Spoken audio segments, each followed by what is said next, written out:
केलवा के पात पे उगले सूरज देव। केलवा के पात पर उगेलन सूरज।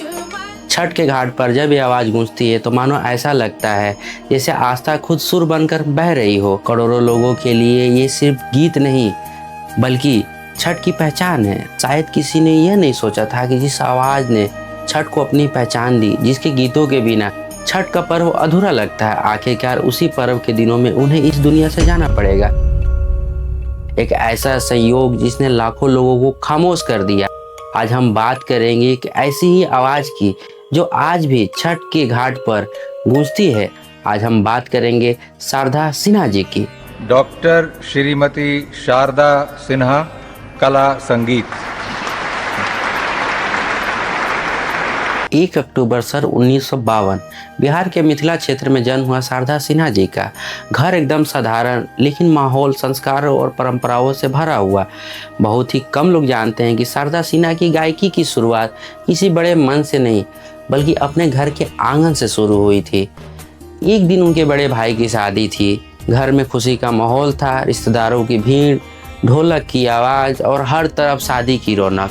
तभी उनकी भाभी ने मजाक से कहा, अरे शारदा, जब तुम्हारे भैया दुल्हन लेकर आएंगे तो नेक कैसे मांगोगी? शारदा सिन्हा जी मुस्कुराई और भाभी से बोली, मांग लूँगी, सीधे ही मांग लूँगी। भाभी हंस पड़ी और बोली, अरे ऐसे नहीं, नेक तो गाकर मांगा जाता है। यह सुनकर शारदा सिन्हा जी थोड़ी सी घबराई। उन्होंने कहा, लेकिन भाभी मुझे तो गीत आता ही नहीं है।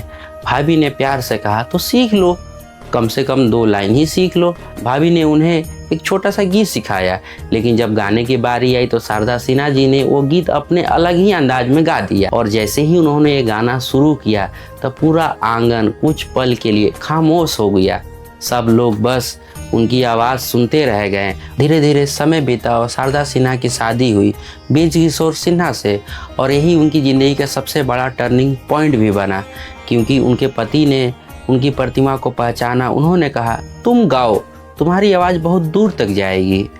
यही वो विश्वास था जिसने शारदा सिन्हा को अपना सपना जीने का हिम्मत दिया। धीरे धीरे शारदा सिन्हा ने संगीत की दुनिया में कदम रखा। उनकी आवाज़ रेडियो तक पहुंची। ऑल इंडिया रेडियो पर उनके गीत बजने लगे और यहीं से उनकी पहचान बढ़ने लगी। उन्होंने मैथिली, भोजपुरी और मगही जैसे सैकड़ों लोकगीत गाए। उनके गीतों में गांव की खुशबू, परंपराओं की मिठास और भावनाओं की गहराइयाँ थी। लोकगीत की दुनिया में शारदा सिन्हा की पहचान धीरे धीरे इतनी बड़ी हो चुकी थी कि उनकी आवाज़ बिहार से निकलकर मुंबई तक पहुंच गई। और फिर एक दिन ऐसा आया, उनके पास एक चिट्ठी आई। उस चिट्ठी में लिखा था, हम आपकी गायिका से बहुत प्रसन्न हैं, हम चाहते हैं कि आप हमारी फिल्म में एक गाना करें। ये चिट्ठी पढ़कर शारदा सिन्हा जी बहुत खुश हुई। सोचिए, एक लोक गायिका जिसकी शुरुआत गांव के आंगन से हुई थी, अब उसे मुंबई से बुलावा आ रहा था। फिर तय हुआ मुंबई में एक मीटिंग। लेकिन इस मीटिंग में जाने से पहले शारदा सिन्हा ने एक खास तरह की तैयारी की। वो तैयारी क्या थी? उन्होंने सोचा, अगर मुझे गाना गाना ही है तो मैं अपना ही एक लोकगीत लेकर जाऊंगी। तो फिर उन्होंने एक भोजपुरी लोकगीत तैयार किया। जब मीटिंग शुरू हुई तो उन्होंने वही गीत सबके सामने गाकर सुनाया। मैं 2 लाइन वो गाना गुनगुनाती हूँ जो मैंने वहाँ गुनगुनाया था। कुछ न बोलब चाहे, कुछ न बोलब चाहे, कौन सजाद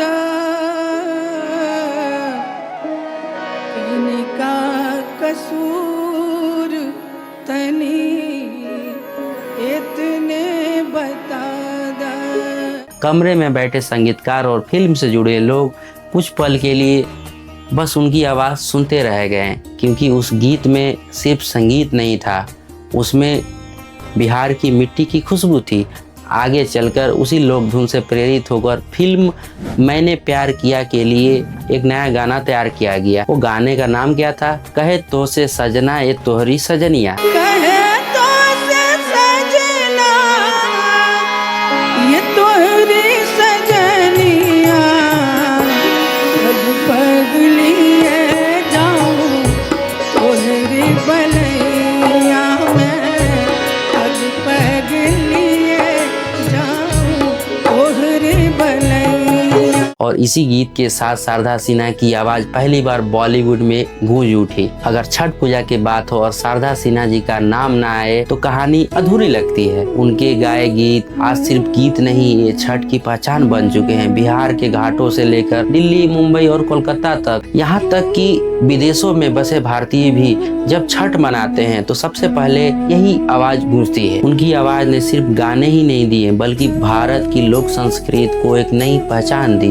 इसी योगदान के लिए भारत ने उन्हें पद्मश्री और पद्म भूषण से सम्मानित किया। जिंदगी के आखिरी वर्षों में वो एक गंभीर बीमारी से जूझ रही थी, लेकिन उन्होंने संगीत से दूरी नहीं बनाई, क्योंकि उनके लिए गाना गाना सिर्फ पेशा नहीं था, वो उनकी पहचान थी। और फिर 5 नवंबर 2024 दिल्ली के एम्स में एक महान आवाज हमेशा के लिए खामोश हो गई। छठ पर्व के समय ही उनका इस दुनिया से जाना एक ऐसा संयोग था जिसने लाखों लोगों को भावुक कर दिया, क्योंकि जिस पर्व को उन्होंने अपनी आवाज दी उसी पर्व के दिनों में वो खुद एक याद बन गई।